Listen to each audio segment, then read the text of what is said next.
All right, FishAholic fam, welcome back to another episode. I hope all of you guys are following the necessary precautions, staying safe and healthy amidst this crazy COVID-19 virus. And today I am down here in Boca Raton. I was actually on my way back north to, eventually New Jersey and New York from Florida, but I'm putting the brakes on those travel plans after hearing some pretty intense information from my mom, who works at a massive general hospital in New Jersey, and it gave me the chills. And today I want to try and get out on the intercoastal in the kayak, and we just went to like 2 or 3 ramps. I had to stop here and get some breakfast at Panera, but those ramps were closed, and there's one more ramp that we could check out that is like really close to the road, where I'm thinking we could park on the street and like black ops our kayak onto the water. So I think that's what we're gonna do. So we're gonna finish up our brekkie and see if we can make it happen today. All right, so we found some parking right there. The kayak's fully loaded. Just gotta wheel it across the street.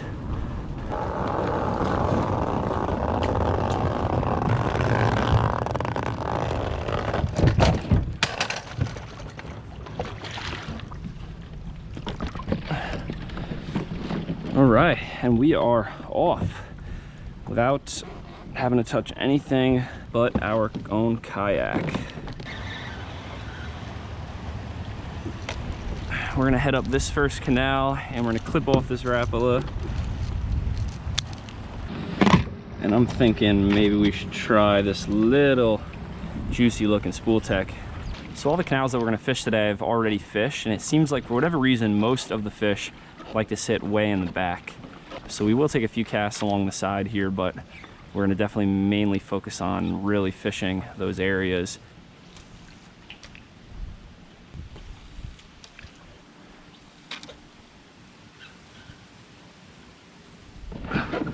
Oh my gosh. All right, well, my camera overheated, and out of nowhere I was just pitching the little voodoo shrimp along that floating dock, and this crazy cuda came out and just nailed it. Got him right out on the side of the nose. Oh man, he's ripping. Whew. You guys missed like the first 2 minutes of the battle. It was insane. I had to pull him out of that dock area. Whew. Oh, he's hooked right on the end of the nose, so I think we're good. I'm only using 30-pound leader. I gotta get my Boca grip out.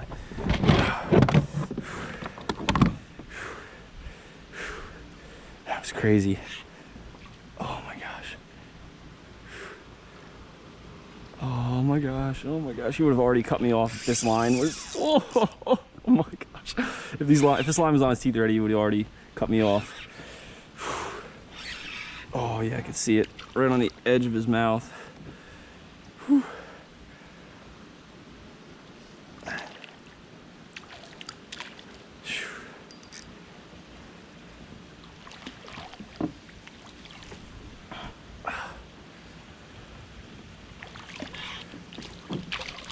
Oh my gosh. This fish is like a little torpedo.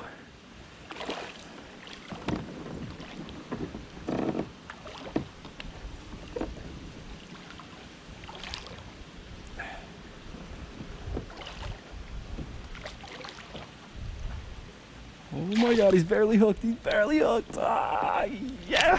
No. Stay hooked, stay hooked, stay hooked. He's hanging up by a thread, literally a thread. Yeah, we got him. Yeah, oh, the voodoo shrimp just popped out. Oh my gosh, that was a close catch. Oh my God, look at the teeth on that. Whew. That is a nice, really nice cuda out of this tiny little canal. Whew. That was an awesome battle. Oh.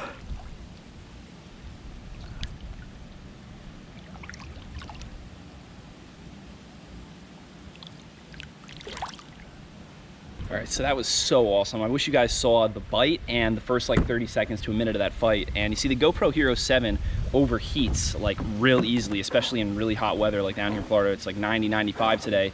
And the camera died, and I put on some sunscreen because I'm getting burned out here.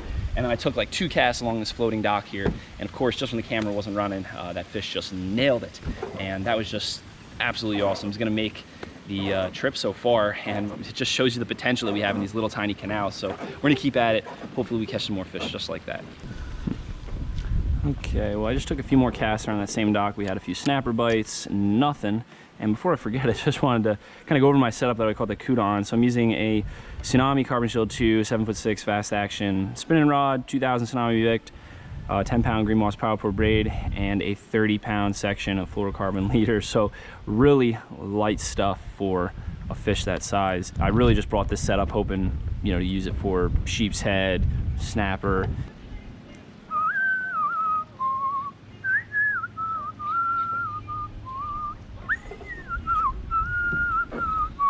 When I'm in need, when I'm in need.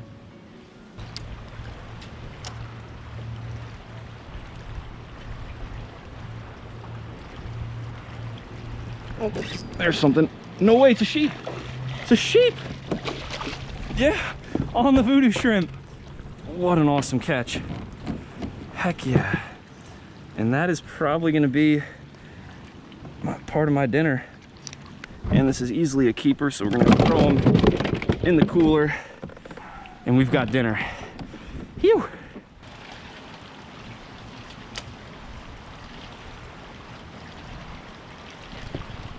Oh gosh. Decent fish. Snapper.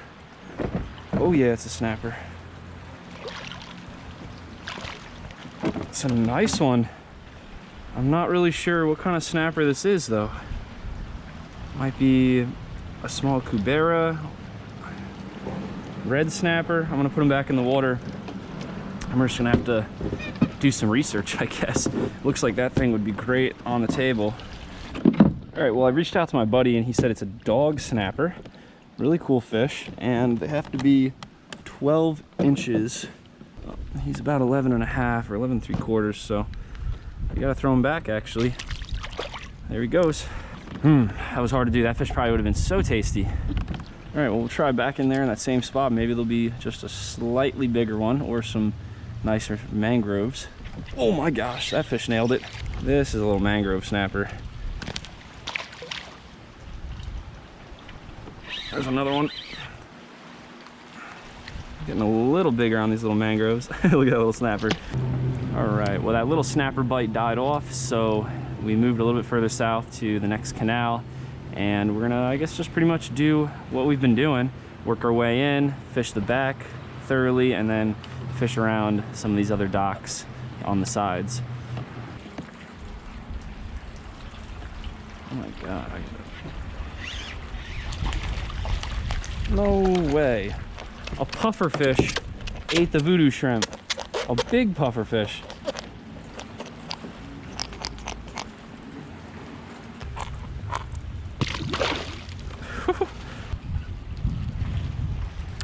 Well, I think I had another little puffer fish rip off the tail of this, but this little bait has been through a lot since fishing down in the Keys, catching a bunch of fish, and I'm catching a bunch of fish up here.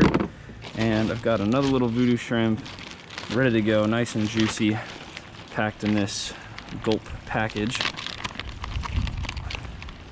Although it's a different color, hope they still like this color. Like if there's gonna be any big snapper, right in there is gonna be the sweet spot. There's a fish. Oh, it's a little one though.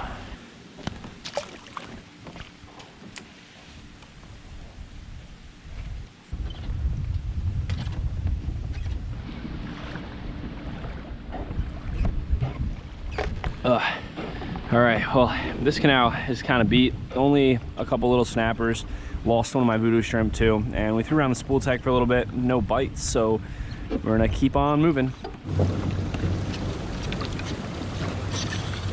All right, we made it to our last and final spot.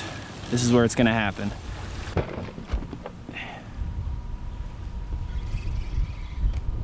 Ooh, that's the juice right there. Whew. Oh, come on. Snag some weeds. Perfect cast, but got the weeds.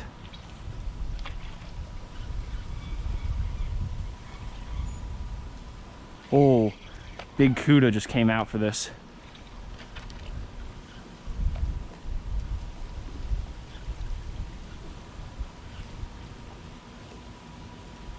Why didn't he eat it though? What the heck?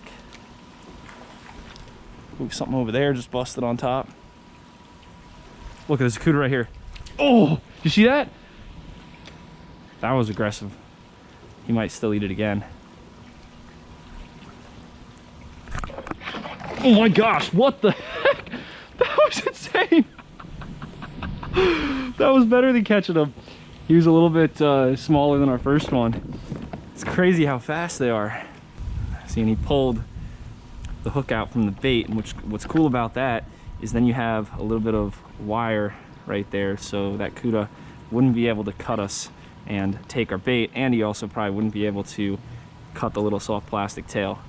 And then all you got to do to reset it is you roll this little winch and pull the hook back into the bait, then you push it in there nice and snug, and if a fish hits it really hard, he's going to pull that free.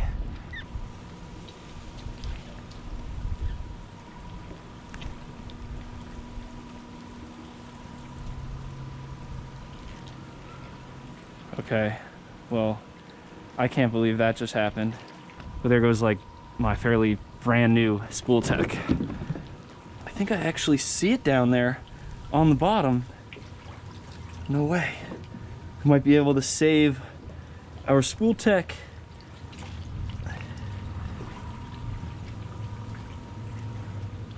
Oh my gosh. Oh, we got it.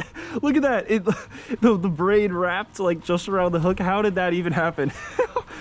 We saved our spool hook, and look right there. So a fish hit it, and he must have went right into these oysters on the piling, and that's what cut it off. That's how sharp that stuff is. That's crazy. All right, we got really lucky there.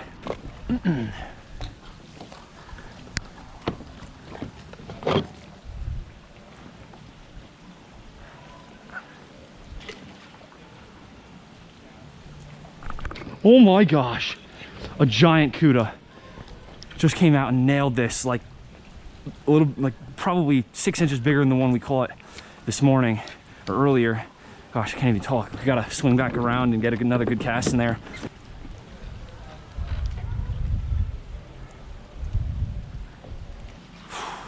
Dang it. Well, we must have tagged that cuda just enough to get him to go away. And you see, the reason I don't think we got him was because this little paddle tail went over the tip of the hook when he ate it, which is just unlucky. Oh my gosh, that was a pretty good, yeah, snapper bite. He took the tail of my spool tech. When you buy them though, they come with 2 tails, so I have another one right here. But let's take a cast in there with the little voodoo shrimp. Maybe there'll be a keeper. There's one. Feels pretty decent. Oh yeah, that's a keeper.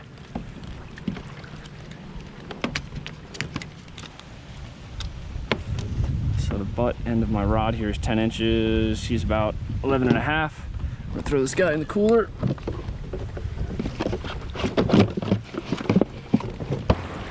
All right, well, I think that is about it for us. Oh my gosh, I almost broke my rod.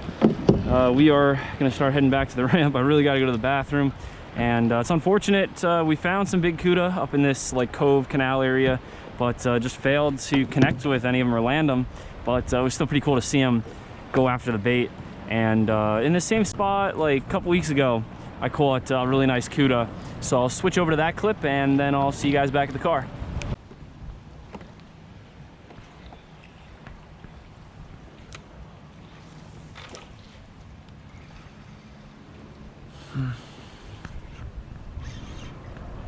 What is that? That was a cuda. All right. Whew. That surprised me. Crushed the FishAholic fin back. Finally. Don't cut me off though, don't cut me off. Jig's hanging out the side of his mouth, so we might be good.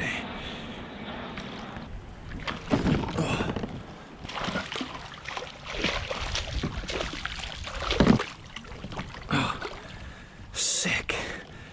That's a really nice size inshore cuda. Look at those teeth. Got him right in the top of the mouth.